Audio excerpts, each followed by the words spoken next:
Good afternoon, everyone. I'm Shankar Shastri, the Dean of the College of Engineering, and it is my real privilege to welcome you all to today's very special occasion, the presentation of the French Legion of Honor to our distinguished colleague, Professor George Leitmann. Before we begin, let me acknowledge the special guests who are here with us today.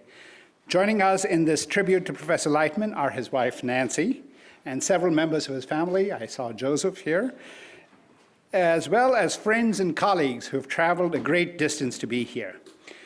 We also have with us here Romain Sermon, the Consul General of France in San Francisco, who in a moment will be presiding over our presentation to Professor Lightman. Berkeley's own battalion of the, I'm going to look at the right side, of the Army ROTC is also represented here today on my right.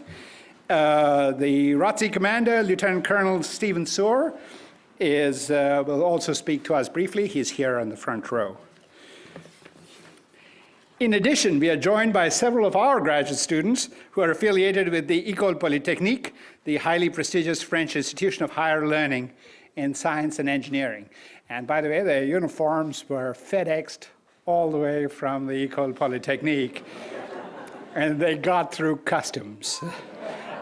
I think the épées were confiscated, maybe, but apart from that, to all of our special guests, please consider yourself warmly welcome to Berkeley. When I heard the great news that George Leitmann would be receiving the French Legion of Honor, I couldn't have been prouder. George has been a close colleague of mine over the entire course of my academic career here at Berkeley. He was a valuable mentor to me when I joined the faculty in '83, and I know that many of my fellow faculty members in engineering will tell you the same thing. George took great care to introduce us to academic life and to support our development as researchers, teachers, and also as appreciators of good wine and good food. George never turns down an opportunity to serve this institution and the larger mission of higher education.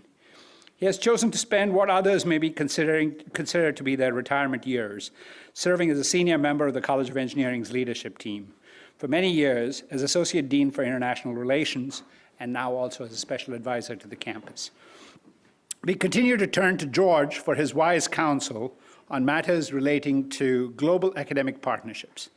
With the benefit of his advice and his wide network of contacts, we have successfully launched research and teaching collaborations all over the world. Thank you, George, for the selfless citizenship you have offered to the Berkeley community over the entire course of your career here. We would also like to acknowledge and thank Nancy for her efforts on behalf of Berkeley. We are all most grateful.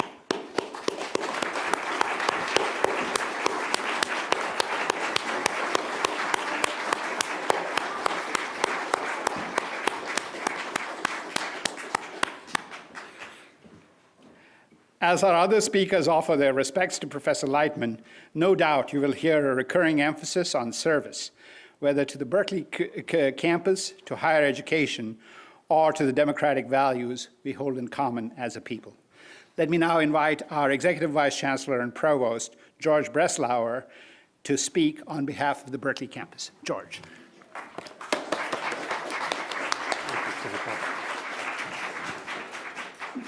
Thank you, Shankar. It's a great honor for me to represent the campus and say a few words in honor of George Leitmann. It can be difficult to describe a campus as large and complex and dynamic as UC Berkeley without resorting to abstractions.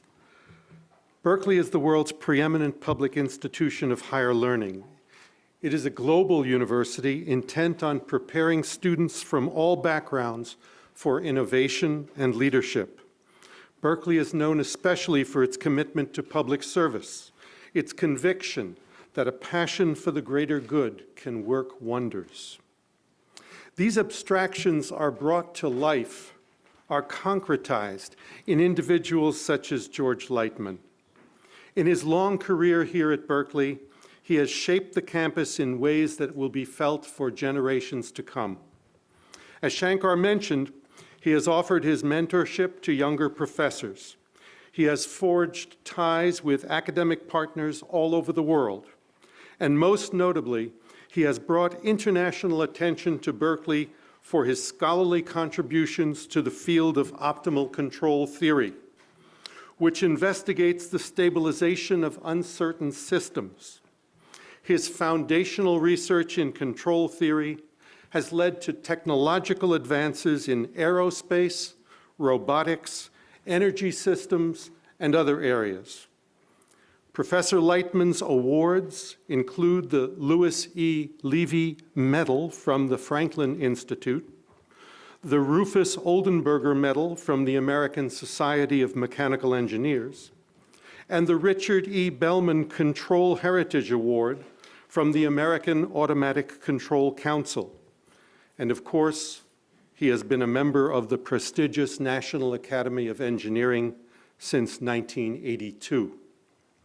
When George Leitmann joined our faculty in 1957, he was no stranger to public service. He had fought bravely in the Second World War.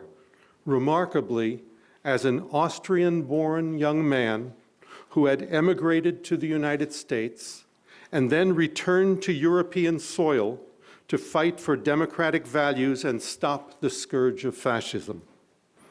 He continued his fight as a member of the Nuremberg War Crimes Prosecution Team.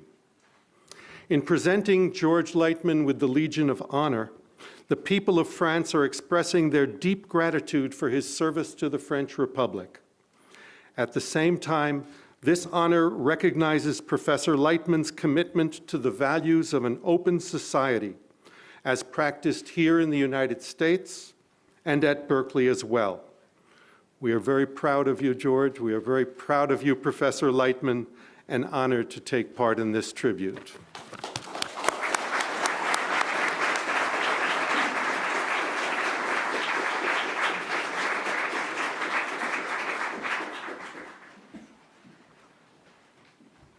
Good afternoon. To all the distinguished guests, family, friends, and colleagues of Professor Lightman, it is my distinct pleasure to offer a few words of tribute on behalf of his military service in the United States Army. While I do not know you personally, sir, we share a kinship nonetheless in the brotherhood of the profession of arms and our shared commitment to uphold the democratic ideals of this great nation. I stand here today in awe of the personal courage and sacrifice you demonstrated, particularly at such a young age and under the extreme circumstances of the Second World War. It was your selfless service in battling the forces of evil in Europe that helped to liberate France. It was your strength and intellect that enabled the pursuit of justice for those who had wronged humanity so severely. And it is unquestionably your example that defines the greatest generation. It is important to recognize the legacy of dignity and respect that your record of military service represents. Your unwavering dedication to the principles of duty, honor, and country inspires soldiers of every generation and from all walks of life. So from one soldier to another, thank you, sir. Thank you for demonstrating over your lifetime of tremendous achievements, both in and out of uniform, that these simple principles, the principles that every service member aspires to uphold, are truly the bedrock of greatness. Today's celebration is testament to the universal nature of these principles, transcending international boundaries to pay tribute to your contributions to the betterment of mankind. On behalf of the cadets and cadre of the Golden Bears Battalion, congratulations on this prestigious award and the recognition you so richly deserve. We are humbled and honored to join you on this extraordinary occasion.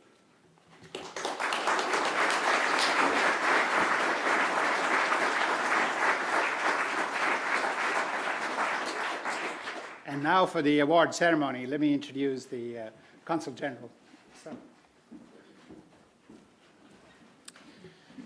Well, as Consul General of France and according to our national laws, I'm obliged to speak with a slight French accent. So all my apologies. Dear Professor George Leitmann, dear Dean Shankar Sastry, dear Vice Chancellor George Breslauer, dear Colonel Sir, ladies and gentlemen, first, allow me to say how much pleased and honored I am to be with you today here on the campus of UC Berkeley. I would like to thank you all for having organized this great ceremony This ceremony means a lot to the French people. I would also like to commend Alexandre Bayenne. Professor Lightman, you must know that nothing would have been possible today without Alexandre.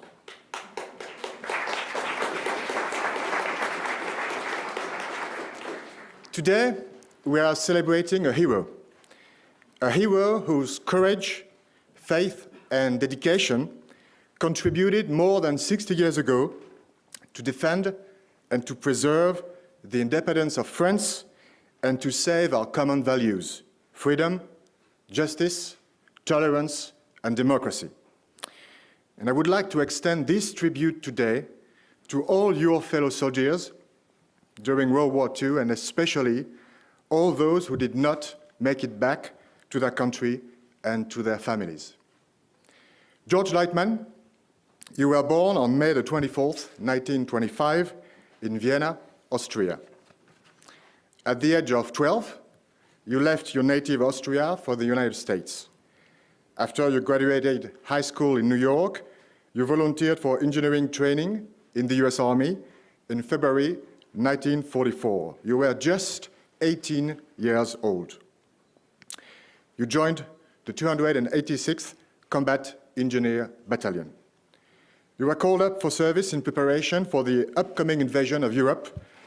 In December 1944, you landed on the shores of Normandy, France. You and your fellow comrades crossed the country, heading east, and assisted the 1st French Army in Alsace-Lorraine.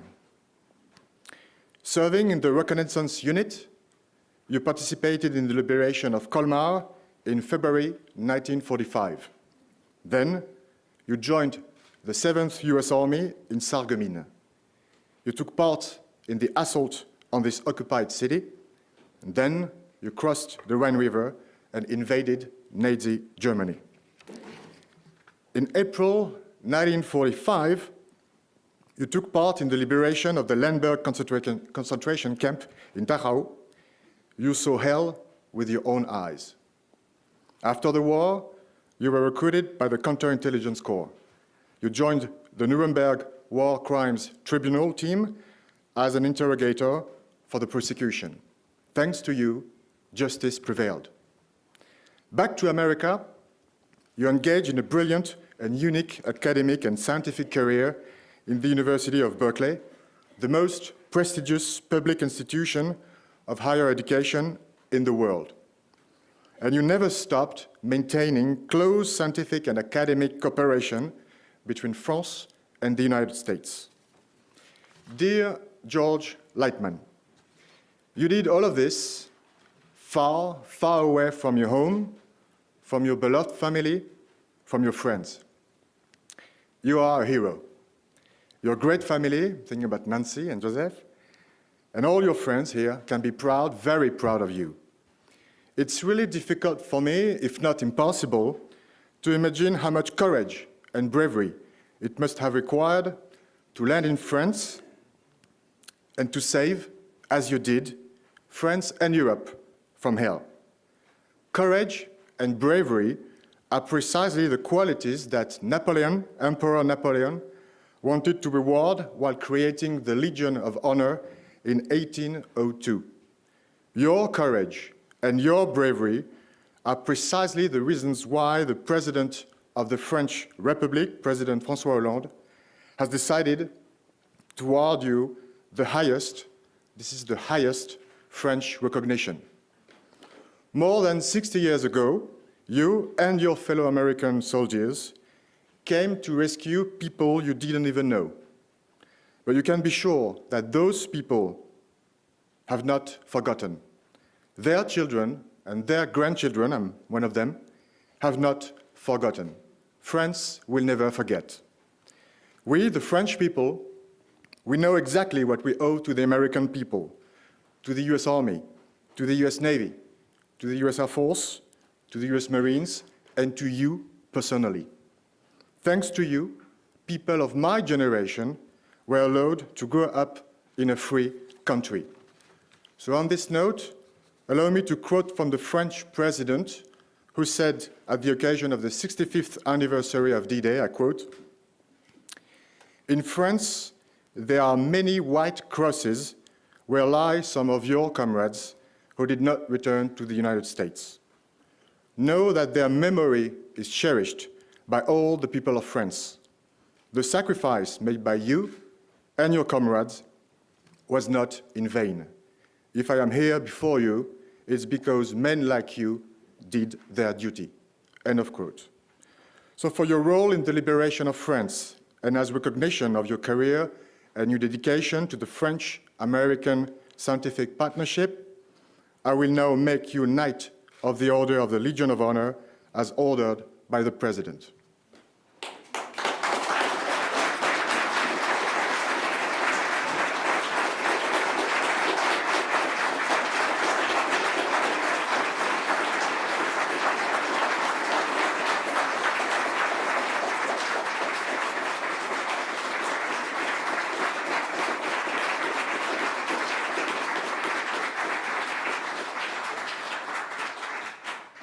George Leitmann, au nom du Président de la République et en vertu des pouvoirs qui nous vous sont conférés, nous vous faisons chevalier de la Légion d'honneur.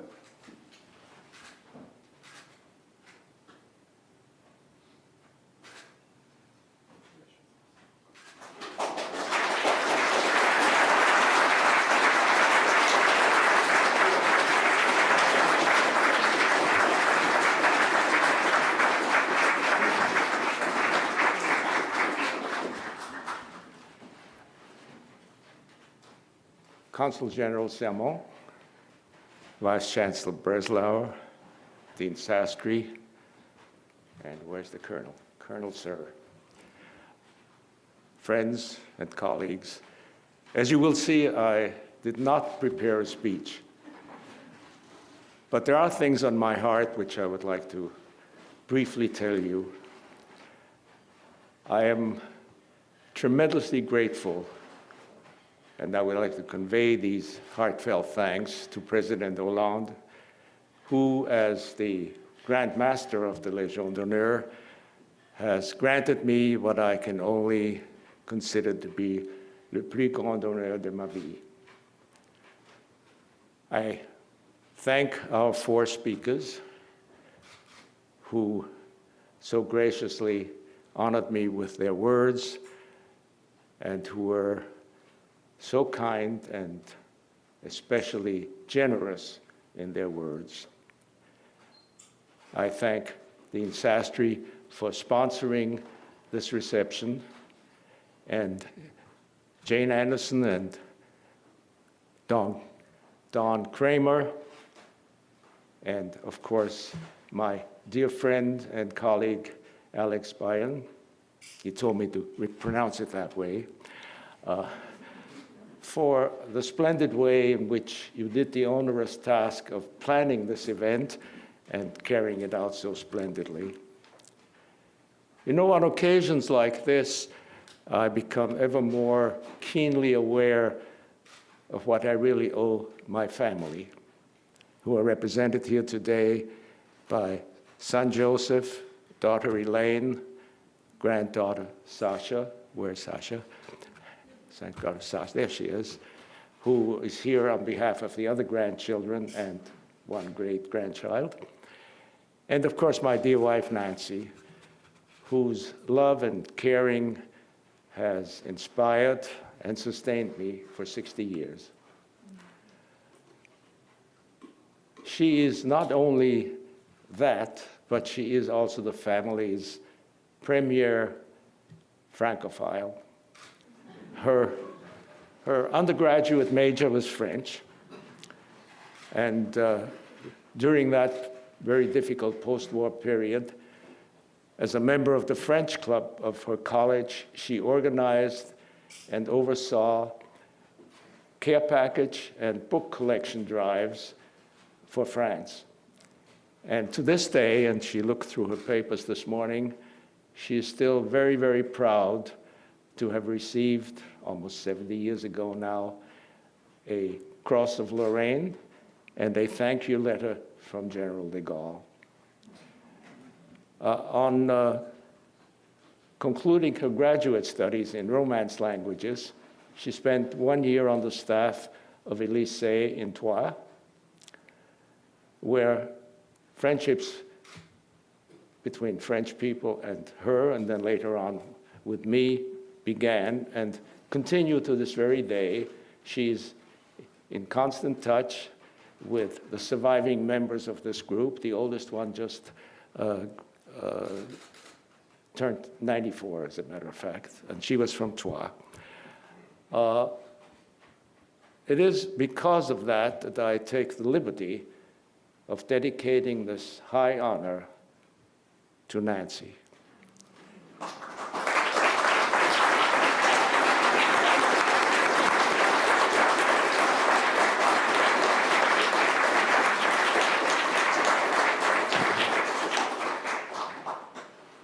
I want to thank all of you who have contributed so grandly to what is really a not only festive, but memorable occasion.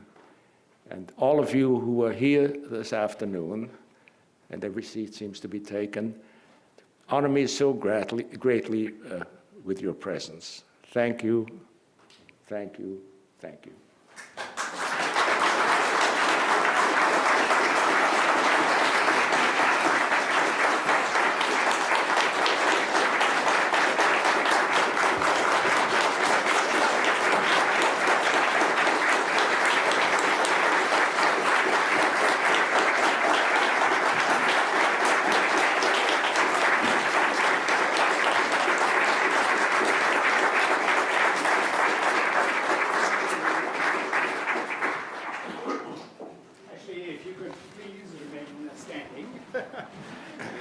Oh, you can say, you can say, no, actually, we need you to stand, but if you like, you can stand. We will have the national anthems of the French and the US national anthems, which is why I was going to request you to stand. I was remiss in not, by the way, it's a wonderful festive occasion. I hope you're all enjoying the dress blues and the dress uniforms. I also wanted to recognize our ranking officer in the college, Captain Scott Shackleton here. And we also have another Lieutenant Colonel Ertz. And Master Sergeant Magana. Okay, so I'd like to recognize them. It's wonderfully festive to have you all here. Please remain standing because we will play the French